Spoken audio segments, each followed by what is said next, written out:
If I've heard it once, I've heard it 1,000 times. This is a beautiful sanctuary. I'm talking about this room right now, the place where we sit. This is an absolutely beautiful sanctuary. And for those who say it, I have to agree. They're right. This is a beautiful place to worship. The problem is, this room, this place, this stand, the communion table, the pulpit, the new pulpit, the original pulpit, or the older one that's in the parlor, the stained glass, this isn't the basis of our faith. No matter how well maintained, don't tell anybody in the building grounds, and Gary, shut your ears. No matter how well we maintain it, this won't last forever. There will come a time when this building is no more. We don't know when, but we do know that everything changes over time. The Greek philosopher Heraclitus was right when he said, change is the only constant. Here's another version of that. You can never walk through the same stream twice. The water has changed. Do you realize how different the world will look in 50 years or 100 years? If you have trouble imagining it, I would only ask you to think back 50 years, 100 years, or 200 years. People back then wouldn't be able to recognize the world we live in today. For those who think back and wish for the good old days, remember when? I would like to just remind you of a couple of things that have changed over time. For one thing, the increase in life expectancy. I don't know everybody's exact age, but I'm 40. And 200 years ago, 40 was the average life expectancy. So I'd be at the end of it. I don't know how that bodes for everybody else. 100 years ago, the 19th Amendment. I didn't mean to remind you. Start thinking about that. It's changed in 200 years. It's a lot higher now. But 100 years ago, the 19th Amendment hadn't been passed yet. So, ladies, you wouldn't be able to vote 100 years ago. That didn't happen until 1990. In Luke, some of the people point out how great the temple was. Last week, we looked at Haggai, and they were just rebuilding the temple. And Haggai talked about how important it was because this was a manifestation of what God was already doing. This was a product of their faith and their recognition of God's providence, God's promise, God's deliverance, God's love.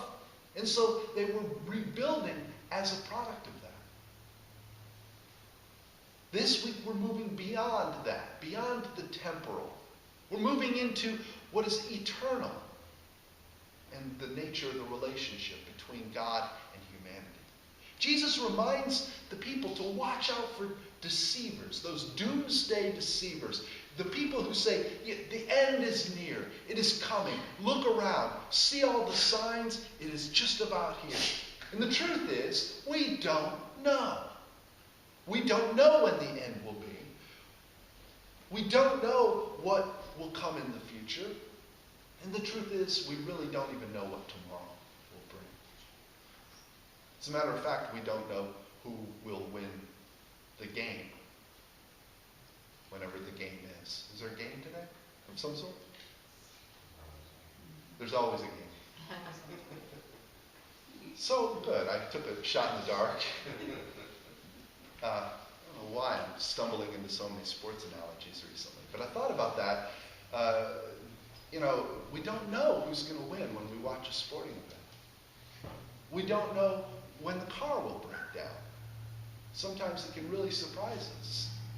But there's so many things. When we start stacking up all of those things that we don't know, it's possible that they can outnumber the things we do know. Jesus made a fairly obvious social comment. Many times we point out about how insightful he is, but this is a fairly obvious statement when he said, all this stuff that you're admiring so much, there's going to be a time when every stone in this building will end up in a heap of rubble. He knew that everything would pass away over time. And for those who were sitting there, for those who were listening to him, This was absolutely unimaginable. For those who were listening to him speak, they were in the midst of a restoration project. This temple was being rebuilt, and they were in about 46 years into rebuilding the temple. They were wondering how it could fall apart. How could it be torn down? How could anything happen to this building, this temple, that was God's house? This period where they were sitting in the temple, and what began with Haggai last week, is what's called the Second Temple period. The temple was reconstructed around 530 before the Common Era, before the time of Christ. And it lasted until, pay close attention to the date and think about when Jesus was walking on this earth, until the year 70. 530 to 70. Jesus is actually not that far ahead of his time. The Jewish people began a rebellion in 66 against the Romans. And Titus, the general, came and put down the rebellion, and as a part of that, completely destroyed, leveled the temple in 70. Titus went on to be the emperor of Rome. Jesus' comment might seem obvious when we look around over history and we see buildings that have long since passed away, or we don't see them anymore. But there are things today that we take for granted and we assume will always be with us. Can you imagine? Facebook, Twitter, YouTube, these things that are digital, online, they will eventually go away. They will eventually be gone. All of the time that we spend putting content on these social media sites. Does anybody still go to MySpace?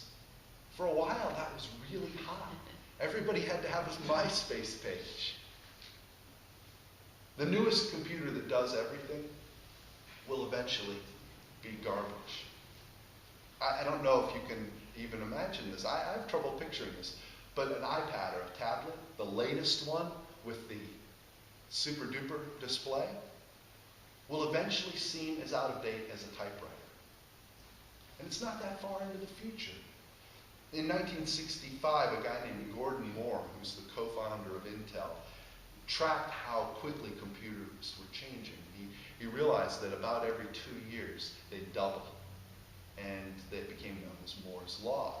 And it has proved true even to this day, so that every 2 years, processing speed, RAM, everything else continues to just about double in capacity.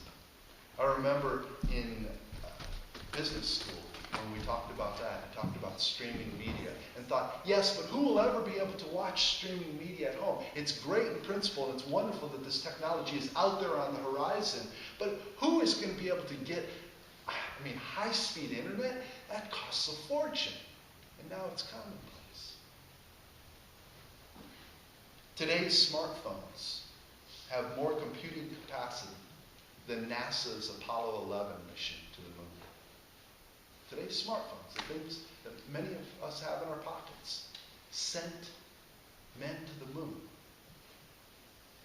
When Jesus said the temple will pass away, they were 46 years into this restoration. So the people who were listening to it, they didn't know a time when they weren't restoring this beautiful temple. They had been working on it, many of them, their entire lifetimes. The destruction was as unimaginable as terrorists using an airplane as a weapon to crash into buildings before 9/11. Before 9/11, when a plane was taken over by terrorists, we thought, find out what their demands are and negotiate. Now that's all different. When you see Typhoon Haiyan strike the Philippines, or we look back and we see Hurricane Katrina, or 9/11, or World War II, it's easy to look around at any generation, at any time, and start to put together the pieces and say, is the end near? Is the end now? Is it coming soon? And Jesus says, keep your heads on. Don't panic. This is routine history and not necessarily a sign of the end. He goes on and says, this stuff that you're seeing, nations fighting against one another, big natural disasters, these things happen over and over again. There will be famines. There will be things in the future. You'll think that at times the sky is falling.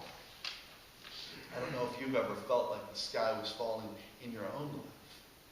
But Jesus is now speaking directly to you. You're going to feel like the sky is falling. You're going to feel like everything is really bad. I don't know if you felt that way before. In case you haven't, I would like to remind you of when you were a teenager and Dion and the Belmonts sang about that feeling teenagers have. Why must I be a teenager in love? Because just about every teenager has at some point experienced that feeling, oh, I can't get through this. I don't know why it's turning out this way. And even though now we look back on teenagers' problems and say, golly, that's not so bad. That feeling is what it must be like to know that the sky is falling. And Jesus says to his listeners, and in turn says to us this morning, every detail of your body is in my care. We're created in God's image. God loves us. God cares for us. These disasters that come, they will go. Time moves inevitably on. I'm sure some people interpret great big natural disasters as the end, or great big man-made disasters as the end. And for the over 3,000 people, 3,600 some people who died in Hurricane Haiyan, their life has ended. And so it would be easy to think about the end, to line things up and wonder if it's now. But Jesus warns specifically against that. He says, don't be fooled. Don't be led astray. Even though things can go from bad to worse, every detail of your body, every part of who you are is in my care. Keep the faith. Keep trusting in God. Keep trusting that God is in control. When the sky seems to be falling, trust that God is holding you up. And be prepared. Being prepared doesn't mean create a doomsday shelter and fill it full of cans of beans. Being prepared means be spiritually prepared. Keep your spiritual life in order.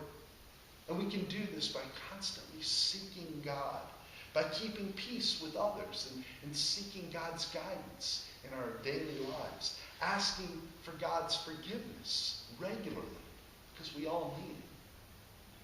Praying, engaging with God, studying our Bibles, and spending time, like we are this morning, in Christian fellowship, worship.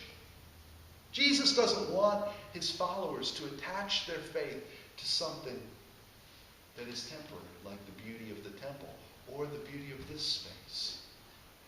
He says, hold fast to your ability to endure difficult times.